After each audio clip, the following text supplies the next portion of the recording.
주님께서 새날을 허락하여 주시고 날마다 하나님의 형상을 회복시켜 주시고자 하심을 감사드립니다. 우리에게 풍성한 삶을 주시기 위하여 예수 그리스도를 이 땅에 보내신 하나님, 저희들이 날마다 주님을 더 알아가게 하시고 주님을 사랑하게 하여 주시고 주님과 동행하며 주님의 형상을 닮아갈 수 있도록 은혜 위에 은혜를 부어 주옵소서. 이 아침도 우리의 눈을 열어 주의 법의 기이함을 보게 하여 주옵소서. 예수님 이름으로 기도드립니다. 아멘. 하나님의 말씀 잠언 31장 1절에서 9절까지 합독하겠습니다. 잠언 31장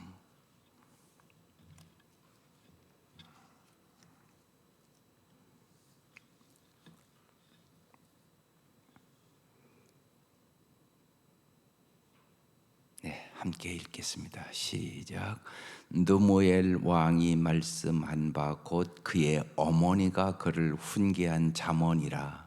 내 아들아 내가 무엇을 말하랴. 내 태에서 난 아들아 내가 무엇을 말하랴. 서원대로 얻은 아들아 내가 무엇을 말하랴. 내 힘을 여자들에게 쓰지 말며 왕들을 멸망시키는 일을 행하지 말지어다. 느무엘아 포도주를 마시는 것이 왕들에게 마땅하지 아니하고 왕들에게 마땅하지 아니하며 독주를 찾는 것이 주권자들에게 마땅하지 않도다. 술을 마시다가 법을 잊어버리고 모든 곤고한 자들의 송사를 굽게 할까 두려우니라. 독주는 죽게 된 자에게, 포도주는 마음에 근심하는 자에게 줄지어다.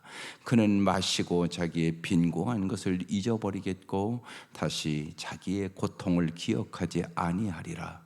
너는 말 못하는 자와 모든 고독한 자의 송사를 위하여 입을 열지니라. 너는 입을 열어 공의로 재판하여 곤고한 자와 궁핍한 자를 신원할지니라. 아멘. 오늘 말씀은 왕의 어머니가 자기 아들에게 간절하게 무엇을 조심할 것인가 말씀하시는 거예요. 이 말씀을 보면서 여러분 자녀들을 위해서 내가 정말 내 자녀들에게 간절히 해주고 싶은 말씀은 무엇이에요? 이걸 생각해야죠. 여기 1절에 보면 느무엘 왕이 말씀한 바 곧 그의 어머니가 그를 훈계한 잠언이라 그랬어요. 느무엘이라는 이 이름이 하나님을 위하여 이런 뜻이에요. 이 이스라엘 백성들은 이 이름에 완전한 의미가 있어요. 우리도 이름 질 때 그렇잖아요. 그래서 하나님을 위하여 살라 이렇게 이름을 진 것 같아요. 그래서 느무엘이 그런 뜻이에요. 느무엘 왕이 말씀하신 바 곧 그의 어머니가 그를 훈계한 잠언이라 그랬어요. 여기 어머니라는 단어가 있잖아요. 어머니. 어머니는 자녀에게 가장 큰 영향력을 미치는 사람이에요. 그래서 어머니의 사고가 엄청나게 중요한 거죠. 그래서 이번 달에 이제 여름 성경학교도 있고 그러니까 부모 면허라는 책을 제가 읽으라고 주보에 소개를 했어요. 무지하게 중요한 책이에요. 부모 면허. 부모가 준비가 돼야 되는 게 중요하죠. 그래서 쉬운 얘기로 우리가 운전면허 딸려도 여러분 6개월 이상 공부해야 되고 실습해야 되고 그래야 운전면허 딸 수 있어요. 여러분 운전면허 따는 게 중요하겠어요? 정말 내가 부모 면허 따는 게 중요하겠어요? 근데 많은 부모들이 자녀를 어떻게 잘 교육할까 공부를 안 해요. 그러니까 잘 기를 수 없죠. 세상 사람과 똑같이 한단 말이에요. 어떻게 하면 공부 잘할까? 이 생각만 해요. 그게 아니라고요. 그래서 꼭 한번 읽어보세요. 부모 면허. 예. 그게 참 아이들을 이렇게 기르고 그러는데 부모가 먼저 무장이 돼야 돼요. 누가 부모 면허증 주나요? 그래서 책 제목이 부모 면허예요. 그래서 할머니 할아버지들도요, 손자 손녀들 잘 되게 하려면요 노력하셔야 돼요. 내가 어떻게 하면 내 며느리를 잘 도와줄까, 내 아들을 잘 도와줄까. 근데 기도는 물론 하죠. 근데 여러분 솔직히 얘기해도 여기서 기도만 한다고 되는 건 아니잖아요. 배워야 된다니까요. 아니, 기도만 한다고 운전합니까? 기도만 한다고 운전하시냐고. 그건 아니잖아요. 운전면허 따려면 기도도 해야죠. 물론 그건 당연한 일이지만 기도만 한다고 운전면허 땁니까? 그건 아니잖아요. 여러분 분명한 것. 공부해야 되고 실습해야 되고 부모 훈련도 똑같단 말이에요. 그래서 부모 면허책을 좀 꼭 읽어보셨으면 좋겠고, 예, 또 며느리와 자녀들에게 이렇게 선물해도 좋겠고, 예. 저도 이번 달에 우리 아이들은 아직 애를 안 낳았으니까 부모 면허증 일찍 따라 꼭 읽어보고 니들이 준비해라. 준비하는 게 참 중요하다. 예, 어제 이제 그 가정교회 모였는데 안 오시던 그 사모님이 애를 이제 세 번째 애를 낳았어요. 그 애를 안고 왔더라고요.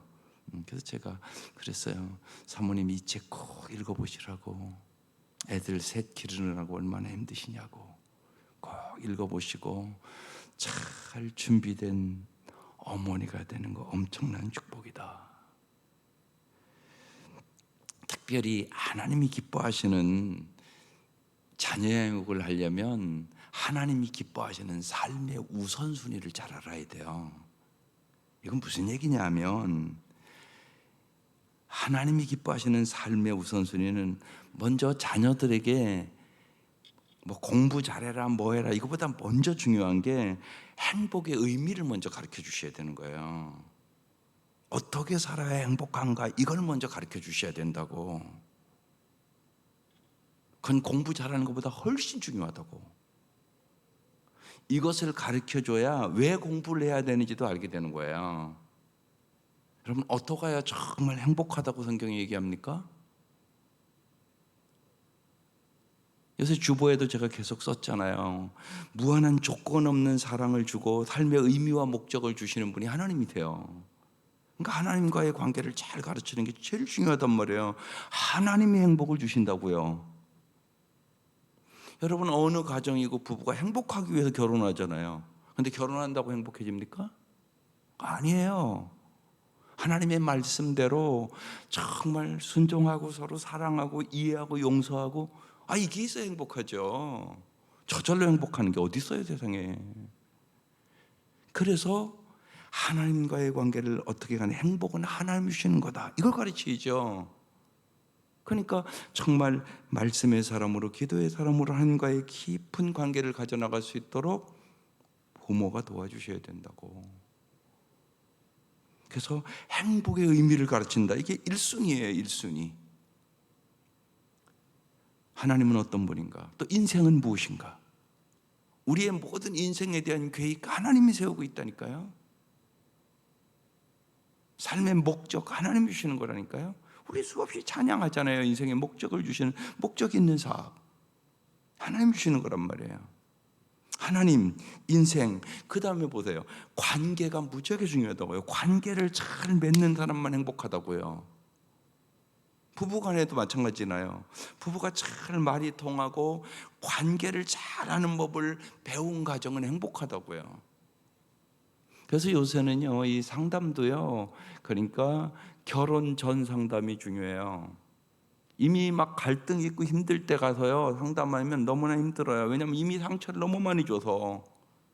그러니까 꼭 문제가 있는 사람만 상담하는 거 아니에요. 준비 상담이라는 거예요, 이게. 예, 결혼 전에 미리 상담하는 분을 찾아가서 결혼 전에 주의해야 될 일이 뭐고 어떤 면에 서로 그러니까 상처를 주지 않고 살아야 되고, 또한 그 사람들이 이미 받은 상처 때문에 상처를 주는 거예요. 반드시. 자기 부모에게 상처를 많이 받은 사람은요, 결혼하면 반드시 상처를 줘요. 이건 어김이 없는 법칙이에요. 그러니까 그 상처를 먼저 치료해야 되는 거예요. 그리고 결혼을 해야만 아름다운 가정이 되는 거죠. 그렇지 않으면 여러분 잘 보세요. 역가정 아이들이 끊임없이 역가정을 만들어요. 자기 부모에게 받은 상처 똑같이 지 아내한테 준다고요. 그게 아주 눈으로 딱 보이잖아요, 여러분. 여러분도 보시라고요, 안 그런가? 그러거든요. 그러니까 그것을 먼저 치료를 잘 하고 준비하고 결혼해야만 아름다운 결혼 생활이 될 수 있다. 그래서 준비시키는 거예요. 그래서 행복의 의미가 무엇인가? 이게 1순위. 그 다음에 2순위는 뭐겠어요? 부모의 모범을 보이는 거. 행복하게 사는 모습을 보여줘야 된다는 거죠. 왜? 사람은 본대로 하니까. 반드시 본대로 해요, 사람은요. 그래서 우리 엄마 아빠가 행복하게 사는구나, 이거 보여주셔야죠. 그렇지 않으면 요새 벌써요, 저 젊은 애들, 우리 교회 청년들도 마찬가지예요. 결혼 안 한대요. 한결같이 결혼 안 한다고 하는 애들이 많은 경우 부모가 행복하게 안 산 가정들. 뭐 결혼해봤자 우리 엄마 아빠 보니까 행복하게 사는 거 본 적이 없어, 막 이러거든요. 그럼 결혼 누가 하고 싶겠어요? 그래서 행복하게 사는 모습을 보여주는 거, 이게 두 번째. 세 번째, 학습과 기술, 인생을 살아가는 데 필요한 능력과 방법을 안내해 주는 거예요. 그러니까 공부는 세 번째로 들어가는 거예요. 세 번째. 공부 잘해라, 이건 세 번째로 들어가는 거예요. 근데 우리 한국의 대부분 가정은 그게 아니에요. 이게 1순위예요. 공부 잘한다고 행복한 거 아니에요. 그래서 이전에도 말씀드렸지만 행복은 성적순이 아니에요.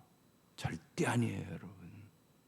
그리고 여러분이 언제나 아이들을 자꾸 이제 부모는 학교 보내면 그때부터 막 통제하기 시작하잖아요. 통제. 그래서 여러분, 부모의 역할과 학부모의 역할이 다르다고 그래요. 어떤 차이점이 있는 거예요? 부모와 학부모의 역할이 다르다. 아이들이 낳고 그러면요, 참 이쁘잖아요. 그러니까 존재 자체를 귀하게 여긴단 말이에요, 그 아이들을. 우리 가정에 아이를 이렇게 선물로 줘서, 그렇잖아요. 여러분, 선물로 준 것만도 얼마나 감사한 일이에요. 여러분 잘 안 해도 우리 아이들은 벌써 8년 6년 됐네요, 애들이요. 근데 쟤들 애 안 낳고 있잖아요. 이제 요새는 지들이 미안하니까요. 엊그제도 아들 그래요. 아빠 올해는 노력해 볼게요. 그렇더라고요. 아이가 없는 가정은요, 아이 갖기를 얼마나 사모하는가 모르잖아요. 그래서 아이 자체를 아주 존귀하게 여긴단 말이에요. 근데 학교 들어가서부터 이제 엄마가 바뀌어요. 그러면 어떻게 바뀌었어요? 감시하기 시작해요. 공부했나 안 했나, 숙제했나 안 했나, 그리고 안 하면 막 이제 야단치고 질책하고 그러기 시작해요. 그러니까 엄마들이 경찰이 돼버려요. 그때부터 이제 아이들은 자존감이 무너지는 거예요, 여러분. 그게 중요한 게 아니라고요. 여러분 꼭 잊지 마세요. 하나님을 진짜 만나잖아요. 그럼 모든 삶이 아름다워져요. 하나님이 그런 분이래요. 근데 부모가 이걸 모르니까 어떻게 하나님 만나게 할까는 생각은 관심이 없고요. 어떻게 하면 공부 열심히 하고 부모 말씀 잘 듣고 나쁜 짓고 안 사귀고 이런 생각만 해요. 부모가 지금 준비가 안 된 거예요, 하나님 앞에. 그래서 부모가 먼저 준비를 해야 돼요. 그래야 아이들이 행복하죠. 여러분, 행복해야 공부 잘할 수 있어요. 그리고 결국 여러분 공부하는 것도 행복하려고 하는 거잖아요. 그건 분명한 거 아니겠어요, 여러분? 이런 무장들 여러분 잘 아세요.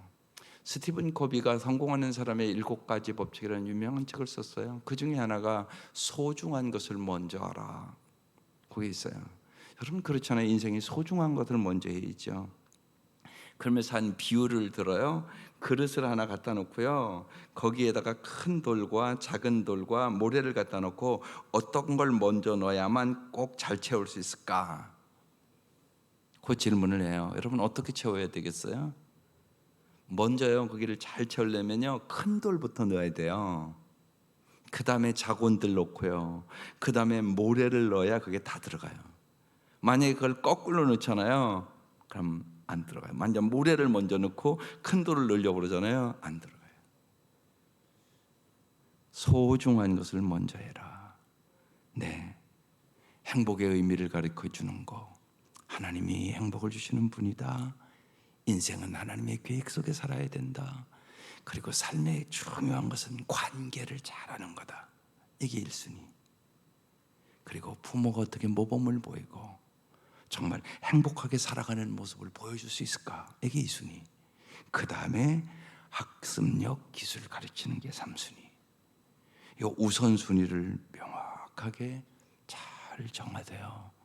그러시면 아이들도 행복하고, 아이들은요, 부모의 관계가 좋은 관계가 되면 부모 말씀도 잘 듣고 공부도 알아서 잘하고 그렇게 됩니다. 근데 관계가 깨지잖아요. 지겹다, 우리 엄마 잔소리 또 뻔하지, 이러면 안 들어요. 그리고 삐뚤어 나가기 시작해요. 그래서 강요하는 부모가 아니라 언제나 좋은 편을 잘 선택할 수 있도록 인도해 줘야 되고요, 아이들을 통제하려고 하지 말고 부모가 먼저 자신을 통제할 줄 알으세요. 그게 훨씬 중요한 일이에요. 부모가 자신이 통제가 안 되면 자기 분노대로, 자기 감정대로, 자기 생각대로 애를 강요하고 짓누르고 막 끌고 가려고 그래요. 그러면 관계가 다 깨져버려요. 그러면 반항아가 돼요. 그리고 부모랑도 좋은 관계가 안 돼요. 그러면 집이 하나도 안 행복해요. 집이 하나도 안 행복하다고요. 집에 들어가고 싶은 마음이 별로 없어요. 그래서 언제나 중요해요. 행복한 가정을 만드세요. 그러면 애들도 저절로 자기 할 일을 잘하게 되고, 하나님과의 관계를 잘하면 하나님이 주시는 은혜 속에 살아가는 거예요. 오늘 이 어머니가 얼마나 간절히 얘기하는가를 볼 수 있죠. 2절에 내 아들아 내가 무엇을 말하랴, 내 태선한 아들아 내가 무엇을 말하랴. 또 얘기하죠. 서원대로, 아마 이 아들 낳기 위해서 하나님 앞에 기도했던 것 같아요. 그래서 기도의 응답으로 서원대로 얻은 아들, 하나님이 주신 아들인 것 같아요. 서원대로 얻은 아들아 내가 무엇을 말하랴. 보세요, 3번이나 얘기하잖아요. 내가 무엇을 말하랴, 내가 무엇을 말하랴, 내가 무엇을 말하랴. 그러면서 첫 번째 뭐라고요? 내 힘을 여자들에게 쓰지 말며 왕들을 멸망시키는 일을 행하지 말라. 첫 번째 어떤 유혹? 성적 유혹. 조심하라는 것이에요. 여러분 보세요, 다윗도 성적인 유혹에 빠지잖아요. 그래가지고 그가 당한 고통은 이루 말할 수가 없어요. 솔로몬도 열왕기상 11장 4절에 이렇게 써 있어요. 솔로몬의 나이 늙었을 때 왕비들이 그의 마음을 돌이켜 다른 신들을 쫓게 하였으므로 왕의 마음이 그 붙인 다윗의 마음과 같지 아니하여 그 하나님 여호와 앞에 온전치 못하였더라. 솔로몬과 같은 지혜의 왕도 그는 여자의 유혹을 이길 수 없었다고 얘기하는 거예요. 그래서 이 어머니가 내 힘을 여자에게 쓰지 말라고 간절하게 첫 번째로 부탁하고 있는 거예요. 왕들을 멸망시키는 일을 행하지 말지어다. 성적인 유혹을 잘 이길 수 있도록 여러분 자녀들을 잘 가르치세요. 거룩하게 살아가는 것이 인생의 목적이에요. 두 번째 4절 느무에라 포도주를 마시는 것이 왕들에게 마땅하지 아니하고 왕들에게 마땅하지 아니하며 독주를 찾는 것이 주권자들에게 마땅하지 아니하도다. 얼마나 간절한가를 보여줘요. 마땅치 아니하고 마땅치 아니하면 마땅하지 아니하도다. 위에도 내가 무엇을 말하랴 무엇을 말하랴 3번 얘기하더니 또 3번 얘기를 해요. 그러니까 술 취하는 것이 마땅하지 아니하다고. 주권자에게 마땅하지 아니하다고. 왜요? 5절, 술을 마시다가 법을 잃어버리고. 술을 마시면 하나님의 법을 잃어버린다는 거예요. 또 모든 곤고한 자들, 어려운 자들의 송사를 굽게 할까 두려우니라. 분별력이 없어진다는 것이에요. 그래서 술 취하지 말라고. 어렸을 때부터 잘 가르치세요. 중요합니다. 적당히 마신다고 인간이 그럴 능력이 별로 없어요. 여러분, 마시다 보면 술 취하게 되고요, 분별력을 잊어버리고요, 방탕하게 되는 거예요. 술 취하지 말라. 이는 방탕한 것이니 오직 성령의 충만함을 받으라. 언제나 성령 충만함 받기를 사모하세요. 이미 예를 들면 술에 이렇게 들어간 자녀들이 있을 거예요. 성령 충만할 수 있도록 기도하세요. 그래서 이 어머니가 특별히 왕이니까 백성들을 잘 다스려 가야 되는데, 네가 술 취하면 백성들을 잘 다스릴 수가 없다고. 그것이 마땅하지 않다고. 그러면서 독주는 죽게 된 자에게, 퍼주는 마음에 근심하는 자에게 주는 거라고. 그는 마시고 자기의 빈궁한 것을 잊어버리고 다시 자기의 고통을 기억하지 아니하니라.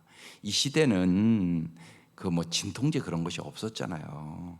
그러니까 고통과 괴로움이 있을 때 술을 먹었단 말이에요. 그러니까 어떻게 보면 치료제를 먹은 거죠. 그 고통을 잊어버리기 위해서 보면. 근데 오늘날은 좋은 시대잖아요. 근데 실제로 현실은요, 예를 들면 여자분들 중에도요 알코올 중독자가 많거든요. 근데 이런 분이 많아요. 이혼하고요, 너무 고통스러워서 그걸 못 이기는 거예요. 그럼 날마다 잠이 밤에 안 오니까 그걸 날마다 이제 한 잔, 두 잔씩 마시기 시작해요. 그렇게 6개월만 마시면 알코올 중독자 돼버려요. 그런 여자분들이 예상외로 많아요. 요새 이혼율이 많잖아요. 현실적으로요. 예상외로 많단 말이에요. 알코올 중독자가요. 그렇게 되는 거예요. 인생에 괴로운 일을 만나면 사람이 자기 힘으로 못 이겨요. 여러분, 그걸 잊지 마셔야 돼요. 그래서 하나님을 잘 알게 하는 게요, 인생의 역경과 고난을 이기게 하는 비결이에요. 하나님이 피난처라고요. 믿음이 없으면 그래서 어김없이 쓰러져요. 그러니까 여러분, 저 사람이 왜 저렇게 술 먹냐? 아니에요. 이길 수 없어서, 힘들어서 먹는 거예요. 밤에 잠 안 오고 막 화가 그냥 분노가 일어나고, 너무 어려운 일마다 막 슬픔이 막 그냥 온 마음을 날마다 점령하고는 어떻게 이기겠어요, 여러분요? 여러분 삶에 이제까지 그런 일이 없었다. 엄청난 은혜 받은 거예요. 내 인생에 잠 못 이루는 날이 별로 없어서 엄청난 은혜 받은 사람이에요. 여러분, 누구나 인생에 그런 날들이 있어요. 자기 힘으로 도저히 이길 수 없는 거, 그게 있단 말이에요. 하나님이 이기게 해주시는 분이에요. 그래서 우리는 복음을 전하는 거예요. 신앙을 특별히 왜 가져야 되냐? 우리가 인생의 어려운 일을 반드시 만나요, 누구나. 근데 어려움을 이길 수 있는 능력을 주시는 분이 오직 하나님이 돼요. 그렇지 않으면 쓰러져요. 누가 술주정병이 되고 싶어서 술주정병이 되나요? 누가 우울증 걸리고 싶어서 걸리나요? 아니란 말이에요. 이길 수 있는 능력이 없는 거예요. 속사람이 연약해서. 그래서 고통 속에 쓰러지는 거라고요. 그래서 긍휼히 여기셔야 돼요. 왜 저러냐 이러지 말아야 돼요. 그 사람이 고통과 너무나 힘들고 아픔이 있어서 그렇게 된 거거든요. 우리 입장에다 보면 우리가 잘 도와줘야 되는데, 예수 믿는 사람들이 복음도 안 전하고 도와주지도 않고, 우리 책임이 있는 거라고요. 우리 책임이 있는 거라고요. 요새 더 깊이 느끼는 게 있어요. 정인이 사건이 멀리서 일어난 일인 줄 알아요? 아니라는 걸 제가 요새 깊이 깨달았어요. 상담하면서. 그러는 거예요. 막 분노가 일어나면 마음속에, 그 자매가 이제 자라온 환경이 내가 생각해도 내가 잠이 안 올 정도로, 어떻게 저런 환경과 저런 어려움 속에 견뎌왔을까. 근데 그러는 거예요. 막 분노가 일어나서 애가 말 안 들으면 때리기 시작하는데 절제가 안 된대요. 목사님, 절제가 안 된다. 이러다가 내가 저 아이 죽이지, 그런 생각이 든다는 거예요. 여러분, 도와줘야 되지 않겠습니까? 정말 기도해 줘야 되지 않겠습니까? 그 자매님을 거기서 건져줘야 되지 않겠습니까? 이게 우리가 할 일이에요. 당신 옆에 그런 사람이 있다고요. 그냥 정인이 사건 보면서 어떻게 저럴 수 있냐고 그러고 비난하고 정죄만 합니까? 당신이 할 일은 없습니까? 그게 아니라고요. 여러분, 언제나 비난하고 정죄하는 게 중요한 게 아니에요. 어떻게 하면 대안을 마련할 수 있을까? 그게 중요한 거죠. 그러라고 우리 부른 거예요. 그러니까 먼저 그런 사람들이 애통하고 기도해야 되고, 어떻게 하면 저 사람들이 예수를 알고 그 상처가 치료받고 새로워져야 그 아이 행복하게 기를 수 있죠. 그렇지 않으면 그 아이는 절대 행복하게 자랄 수가 없어요. 엄마의 분노가, 엄마의 상처가 그 아이로 다 가는 거예요. 이런 일들이 오늘도 벌어지고 있어요, 내 옆에도. 그래서 목장 엄청나게 중요해요. 목자 엄청나게 중요한 사명이죠. 그런 자들을 위해서 기도하고 어떻게 하면 붙잡아 줄까? 하나님의 눈물이 우리에게 필요한 거죠. 오늘 우리가 사는 사회가 이런 사회예요. 그래서 이 시대는 고통스러운 자들에게, 그러니까 포도주를 주라, 그렇게 말씀하고 있는 거죠. 세 번째, 너는 말 못하는 자와 모든 고독한 자의 송사를 위하여 입을 열지니라. 그러니까 권력도 없죠, 백도 없죠, 아무것도 없죠. 약한 자, 말해도 아무도 들어주지 않는 자, 이게 여기 말 못하는 자라는 뜻이에요. 말 못한 자와 모든 고독한 자, 도와줄 사람이 아무도 없는 자, 이 송사를 위하여 네가 왕으로서 입을 열어야 되지 않겠냐. 너는 입을 열어 공의로 재판하여 곤고한 자와 궁핍한 자를 신원할지니라. 가난하고 궁핍한 자를 위하여 공의를 꼭 실현하는 왕이 됐으면 좋겠다. 어머니가 세 가지 부탁하는 거예요. 여자의 유혹을 조심해라. 성적인 유혹에 빠지지 마라. 술 취하지 마라. 그리고 언제나 가난하고 정말 곤고하고 궁핍한 자를 돌아보고 공의를 행하는 왕이 되라. 이 세 가지를 그 어머니가 간절히 부탁하고 있는 게 오늘 본문이에요. 여러분 자녀들에게 내가 정말 무엇을 부탁해야 될까? 무엇을 위하여 기도해야 할까? 여러분 잘 생각하시고 부모 면허라는 책을 한번 꼭 봤으면 좋겠어요. 그래서 좀 구체적으로 특별히 아이들이 이렇게 기르고 있는 부모들, 할아버지 할머니들도요, 그런 선물들을 그 자녀들에게 잘 해주세요. 여러분 손자 손녀들이 잘 되는 게 소원 아니겠어요, 여러분요? 기도는 물론 해야죠, 여러분. 근데 언제나 지혜로운 부모가 돼야 돼요. 지혜로워야 되거든요. 그래서 아이들과도 좋은 관계를 잘 맺는 법을 배워야 돼요. 저절로 되는 건 없어요, 여러분. 그래서 잘 배워서 끊임없이 배우는 거예요. 우리가 죽을 때까지 배우는 거예요. 그러면 아름다운 영향력을 자꾸 미칠 수 있는 거죠. 그래서 열심히 하나님과의 좋은 관계 속에 말씀을 깨닫고 그 말씀을 자녀들의 마음속에 잘 심어주는 거. 부모는요, 하나님의 증인이에요. 내가 어떻게 하나님의 사랑을 잘 가르칠 수 있을까? 하나님의 이 축복의 생명의 말씀을 어떻게 하면 저 아이들의 가슴 속에 가정 예배를 드리면서 잘 불어넣을 수 있을까? 저도 이렇게 돌아보면요, 제가 젊었을 때 이거 잘 몰라서 가정 예배 드리긴 했어요. 그런데 찬송하고 기도하고 그랬단 말이에요. 그러니까 애들 지루해하죠. 재밌게 드리는 법을 제가 몰랐단 말이에요. 재밌게 드려야 된다고요, 그 아이들이랑. 근데 성경 읽고 기도하고 주기도문 하고 맞추니까 애들이 뭐가 재밌어요. 그렇게 하면 재미없어서 애들 금방 안 하고 싶거든요.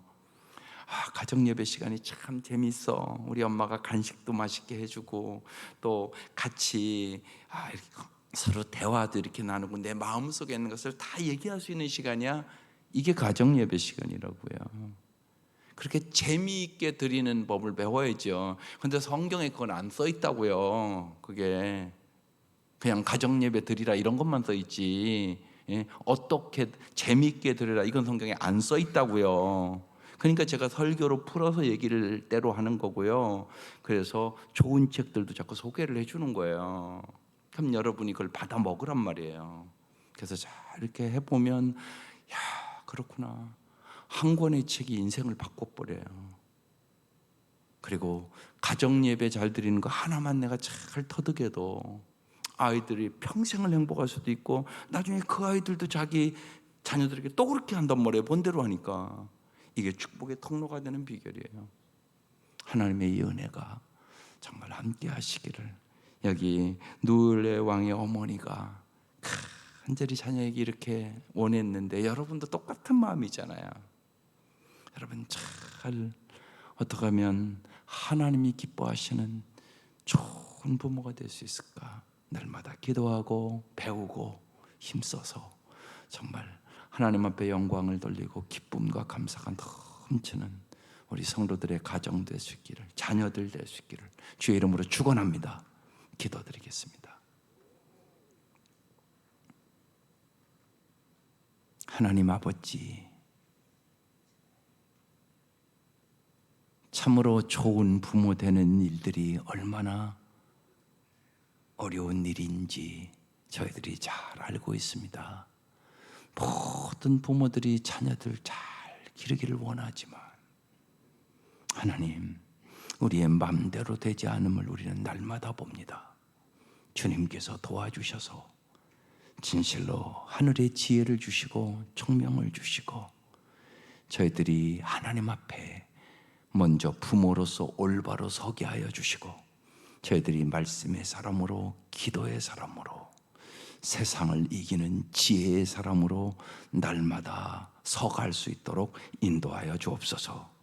귀한 예물 드립니다. 특별히 하나님 남편의 구원을 위하여 간절히 간구하는 기도에 응답하여 주시고 주님께서 영육간에 큰 권함을 허락하여 주시고 특별히 문주식 이 아들을 위하여 간절히 간구하고 오늘도 눈물로 기도하는 우리 김임순 권사님 네 분에게 은혜를 베풀어 주셔서 진실로 이 아들이 먼저는 진실로 하나님을 알게 하여 주시고 하나님의 은혜 속에서 건강을 회복할 수 있도록 은총을 베풀어 주옵소서.